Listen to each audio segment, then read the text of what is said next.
خخزوانانه یوړل اورې داسې کورونه تباه کړل والله لکه جنت هم تو ګوره کنه جی بسم الله الرحمن الرحیم ګرانو کتونکو تاسو ګوره میدان ډیجیټل زم تاسو همکار نواز منګل ګرانو کتونکو په خیبر پختونخوا په پیښور یا په نورو سیمو کې د جرایمو کې ورځ په ورځ اضافه کیږي خو پرون یو ډیره افسوسناک واقعیا مخې ته راغلی دا کم چې د ملکند ریجن ډیسټریکټ په سوات کې شایان عرف برید باندې مشهور یو ټیک ټاکر کم چې د 400 سره تعلق ساتي او سوات لتل او التکی د نامعلومه کسانو له طرفه د بيدردې سره قتل شو دا خبرم په سوشل میډیا باندې ډیر زیات وایرل دی خلک ګوري او ډیر خلک پی د غم سره د خفغان اظهار کوي چې دغه د ټیک ټوکر ولی او پس وجه باندې قتل شو نو د دې پاکلا ګرانو کتونکو مونږ کوشش کوو چې د سوات پولیس د تانا کابل کم چې سټیشن هاوس افسر دی حیات خان سره په دې حق باندې د ټلیفونیک رابطې سره خبرې کوو هغه هم تاسو واوري بیا موږ تاسو سره واپس نوري خبرې په دې حق لکو سر ډیره مننه چې تاسو وخت راکو دا راتوي سر چې دا واقعیا سټه موسنګ مخې ته راغله دا چې ترناب لقید دلته په هزاره کې په کرای باندې اوسېږي دا شایان خانم دی او ټیک ټاک دی په بریک خانم ده صدرته د موکین څومره خول برآمد شو کم پستل استعمال شوه دی چې د دې کې د کس قتل شوی دی هیڅ ګور پستول استعمال شوی دی درې خورونه ملو شوی دی ابتدایي د پولیس تفتیش سوی چې سوجه کې دی شي نو د دې رول چې درې کسانو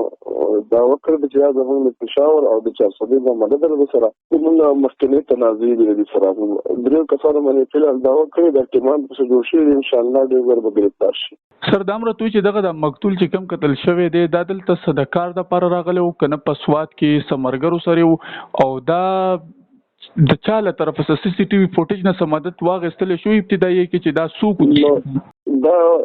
چې نه دا د مقامي او کس دا په کور کې په کرای باندې کور نیول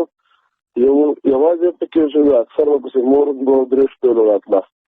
نو زموږ دا ټیک ټاک نه سامدن براته او د ظاهري کاروبار نه حیات خان په دغه اف آی آر کې څوک مدعیان دي دې مدعي چې د خپل رول د خپل سفر رول دی مهرباني کې په وړو خبرو دښمنۍ جنگ سوک سپېړه دز دا مکه دې شاته ډېر شاته ډېر رګول پراته بیا اوري خخزوانانه یوړل غره خچ ځان ته سوي جی بالکل ګرانو کتونکو څنګه چې تاسو د اس ایچ او کابل حیات خان خبري واوریدي پدې کې مدعي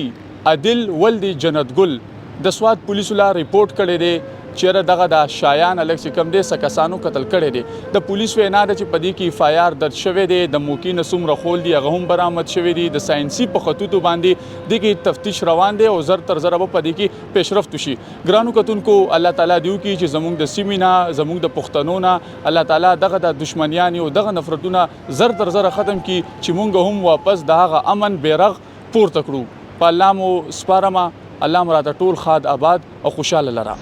او زما ټول ورونو ته دا درخواست دی چې کم ینګ جنریشن د ټوپکو سره شوق یا تمانچو سره بس دا حال به میجان چې سړی وي زه بدماش چې مطابق خبره دا کس ته تاسو کو چې پتا تکلیفونه څومره دي پتا سخت څومره تیریږي کور بچی کور والا مور پلارونه خويندې دار صفاتي د کور به عزت به اول تیریږي عزت خوب دی خو نه ټوپک خو تمانچه خو اگر مهرباني وکړئ چې د ټوپک او د تمانچو نه پرهیز زما ینګ جنریشن او الله پاک دې په موږ پر رحم وکړي